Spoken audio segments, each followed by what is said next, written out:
Are we live? Well, good afternoon, Cedarfield. This is my second live chat. Our live audience here in this room has promised me none of them brought tomatoes or any other fruit to throw, and they have all already asked me all their hard questions. I do have a couple things on my list, in all sincerity, to talk with you about as I'm learning my way around. One of the things that I want to do is go back to 2 weeks ago on January the 12th at this live chat. Michael was here, and Mr. Larry Myers brought up a written piece of paper, and Michael, at first glance, said to everyone, it looks like there's about 10 questions here, and in the interest of time, we'll schedule lunch with Mr. Myers to go over these. And in the time that's lapsed since then, we've done that. We've had lunch with Mr. Myers and talked through these things, had a meeting with him. I've been up to his apartment and talked with him some, along with Jack. And one of the things he asked me to do is be sure that I address these questions, and so I'm going to do that. And it turns out there's not 10. There are 10, but he only wanted answers to the last 4, 7, 8, 9, and 10. And so number 7 is, what precautions against airborne infectious aerosol has Cedarfield taken or is going to take to ensure a minimum relative humidity of 40% at 73 degrees Fahrenheit in common areas to minimize infectious aerosol viability? And the answer is we're not going to do anything more than we've done, which is the DOAC system, which we've evaluated and believe is working as it's intended to work. Number 8 was, what are you going to do to minimize or eliminate recircled air return, which may contain infectious aerosol, increase outdoor air supply for air? And again, the DOC system is working as it's intended to work, and no other steps that I'm aware of are going to be taken there. Question number 9, what are you going to do to improve conditioned air by using the highest efficiency compatible filters to minimize infection aerosol concentration? And we talked to him about that, and we're going to continue to use the manufacturer's recommended filters for our air conditioning system. And number 10 was to improve, what are you going to do to improve the ventilation rate by increasing the 55-foot something sign 3 minimum toilet ventilation rate for apartments to minimize the infection aerosol concentration? And the answer is no, we're not going to do anything to change the ventilation rates to those specifications that he's described here. And also to increase the 35-foot minimum toilet exhaust rate. So those are the answers to questions 7 through 10. Mr. Myers and I asked him if he wouldn't mind, and for detailed questions like this, it would be most helpful if I could get the questions in advance, and that way I wouldn't stand up here and not really know the answers, because they're very detailed questions. But that's where we are with that. The other topic is the tunnel. So work is planned to begin soon. I believe they're going to mobilize this week. Although I have to say that there's rain coming, and I don't know if that is going to affect their schedule. I don't know if they want to come and dig a big hole in the ground and then have it rain for 2 days. But they're prepared to mobilize either this week or early next week. And the plan they have is fairly extensive in the courtyard. It's going to involve installing new drainage that will help where the pond is with the runoff and excess water that comes off and improve the drainage in the courtyard at all. And I think the goal being to reduce the amount of water that's in the ground from the get-go so that there's less worry about it leaking in the future. And the other part is they're going to dig a pretty deep hole down to the tunnel, and they're going to re-flash and re-waterproof the connections in the tunnel. So I can't remember the name of the construction company that's going to come do that, but I've got their proposal and I have their plan in my office. If anybody was interested in looking at it, they're welcome to stop by and we can talk about that. Please don't think I'm lying to you if they don't show up this week, but I believe it's this week or early next. It's somewhere close to there. The other topic is about signs, interior signs. We're in the process of finalizing the signage plan. Jack showed me yesterday the plan, and so the company's gone through details of looking at every little sign and has a name for every sign. And I think there's some back and forth right now because they were working off some original documents and some of the names have changed and some of the room numbers have changed. So Jack and this company are going back and forth, and what's really a reconciliation process of trying to get all the nomenclature to be correct with the signage. There is a signage action team plan, action team meeting that's going to occur tomorrow, I believe. And there's several residents, including Mr. Rucker and some others who are going to be involved with that meeting. So everything's moving along, but like a lot of things, it's just moving a little slower because this is a very detailed process. For reopening, I believe everyone received a letter either yesterday evening or this morning that's detailing some more expansion that we're doing of reopening restrictions.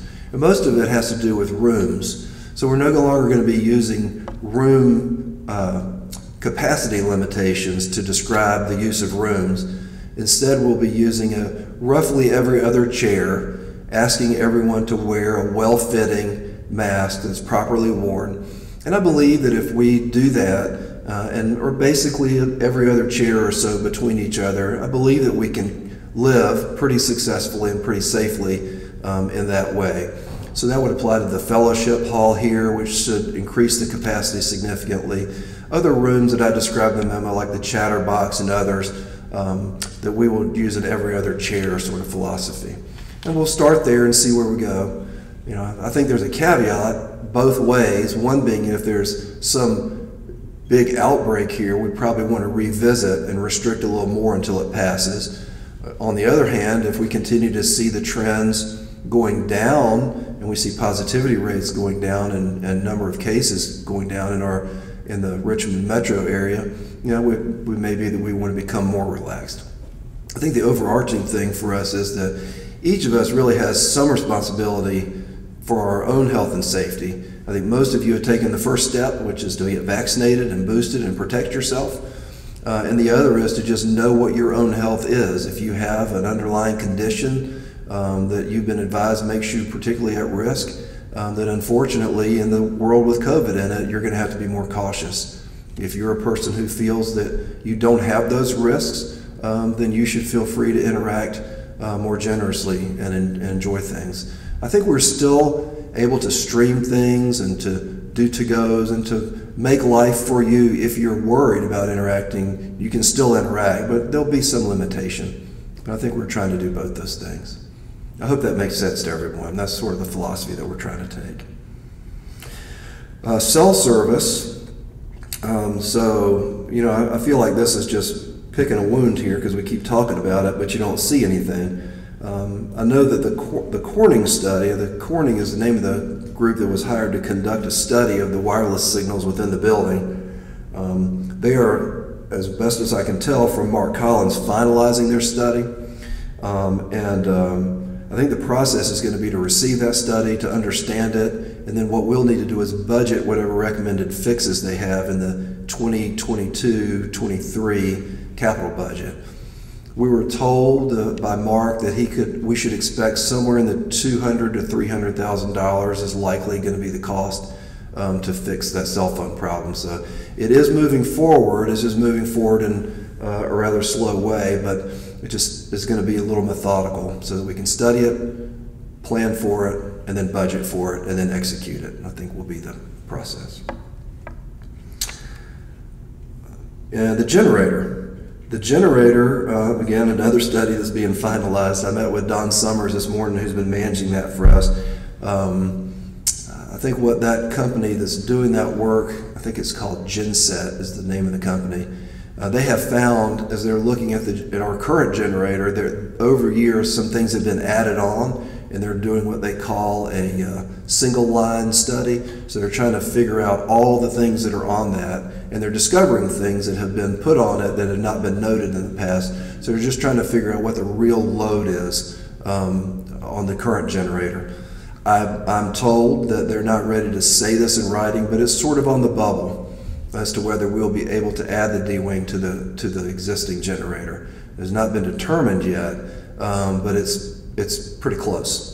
And so it's really important that they continue to do this line study so that they can figure out all the things that are truly on it, so that we don't rush in thinking one thing, add the D-wing to it, and then find out another. So it is taking a little more time, but it really is underway in a very good faith way. I want to talk about the power outage this morning. I've had a couple people express, well, one particular person was, I think, was very angry. He lost some things on the computer that he was working on because he didn't know. And I think he was right to be mad about that.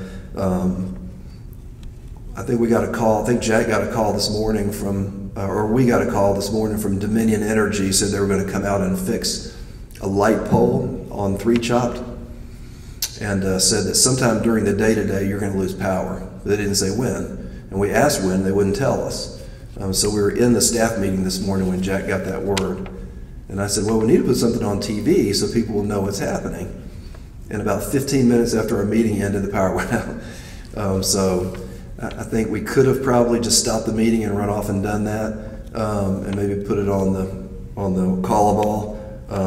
But we just didn't expect it would be 20 minutes later. We thought sometime during the day. So we'll continue to focus on doing better when we hear about those things, to utilize call-a-ball and others. And I apologize to anybody who lost things on their computer as they were working.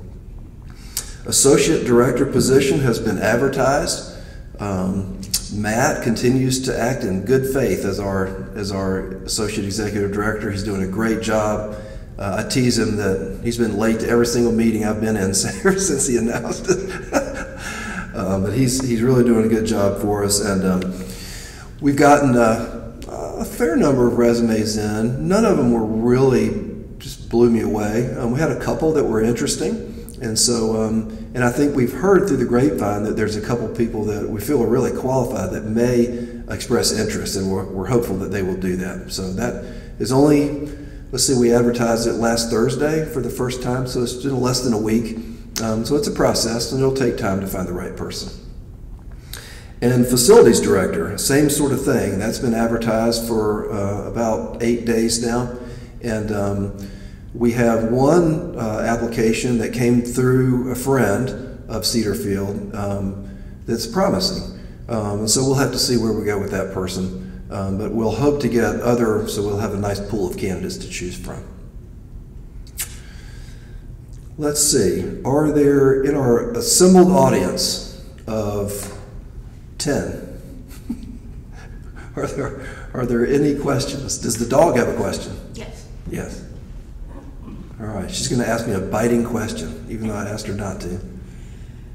If you have a situation like the power outage, yes, notification again, don't put it on the touchdown, yes, immediately. Do a robocall, yes, because that's an immediate issue. That's right. I think everybody heard her comment, which is a valid one. If we're going to lose power, let's do what we call a call-a-ball, we call it, instead of the TV, because it's more immediate. It's a good suggestion. And one more person is walking to the microphone. I've got a couple as well. We've got a couple of them.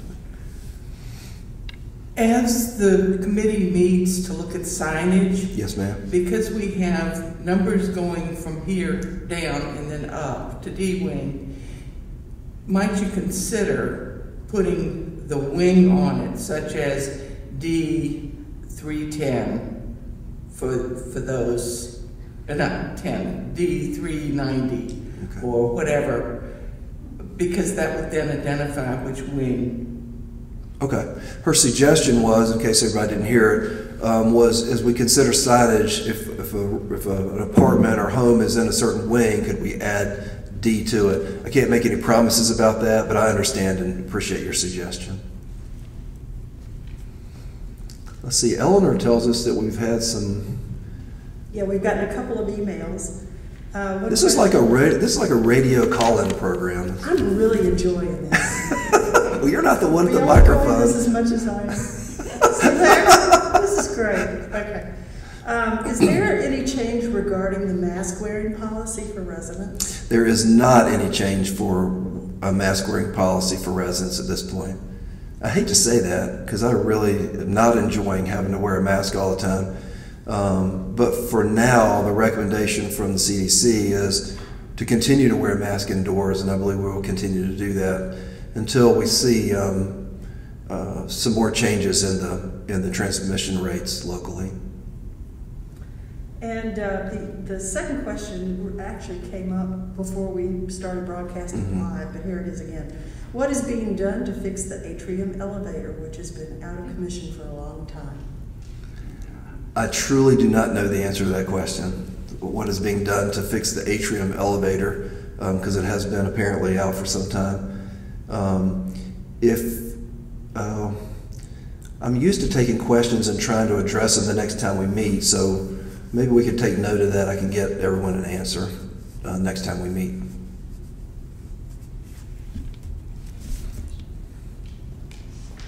Our chaplain has a question. Yes. Come on, you're supposed to take it easy on me. The spacing of the chairs in here, when you referenced the every other seat, does that apply to, is that just for when the seats are closer together? Or is the spacing of the seats now, we have a service coming up at 3 o'clock, so I'm thinking about how to direct people when they come in the room. Yeah, so for those of you who can't see the room is set up such that if the chairs were arm to arm, the way they used to be set up, we simply removed every other chair, and it's about that spacing between the chairs. And so that's the standard that we would like to see. It's going to be roughly 3 feet or so between people, which is sort of what the schools have been doing. And I'm not saying that's been successful for the schools, but that's what the CDC has recommended that schools do, is place desks about 3 feet apart with students wearing masks. And I feel like that's a safe, I feel like 6 feet apart in this room, well, it doesn't make sense to me because what's going to happen is I'm going to go eat dinner with someone. Dr. Sveti and I are going to go have dinner together. We're going to take our mask off. We're going to sit at a table with each other. We're going to get up from that table. We're going to come in this room, and then we're going to sit 6 feet apart from each other. And it just doesn't make sense that we would do that. So I think being 3 feet, which is roughly replicates what you do in a dining room, I think the mask still makes sense. If you could eat with a mask, I think we should do that, but we can't. So we just take that risk. But in this room where there are, there's probably going to be 50 or 60 in this room, I think masks are a good precaution. I think it's a reasonable step. And hopefully it'll get more people out into the room to enjoy the things that we're offering. Okay, other questions? The dog doesn't have a question? Okay. All right, well, there's no sense in extending a meeting. I appreciate all 10 of you coming and the rest of you watching on TV. And would you like to say a word as we close out? Thank you. I don't have an answer for that. Is there something else? Good afternoon, Cedarfield. I just wanted to let everyone know that there will be a memorial service at 3 o'clock in this room, the Fellowship Hall, for Manette Dayton. And now that we can have more folks in this room, I certainly hope that you'll be able to join us. It will also be live streamed.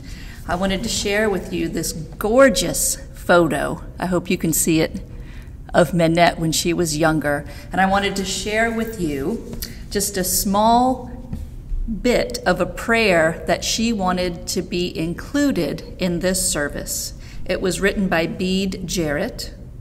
We are yours, and life is eternal, and love is immortal, and death is only a horizon, and a horizon is but the limit of our sight.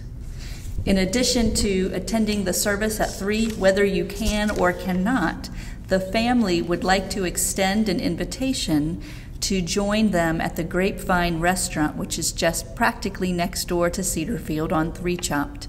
They said whether you can come to the service or not, if you were a friend of Manette's and would like to visit with the family, they'd be so pleased to have you. And because our increase in capacity in this room was so recent and some had not maybe planned ahead of time to come to this service. They don't want anyone to feel like they need to change their plans to dress up right now. Come in whatever it is you're wearing. The family wants to emphasize that you do not need to go get gussied up to come celebrate Manette, because Manette would not approve of that. Thank you and have a wonderful afternoon.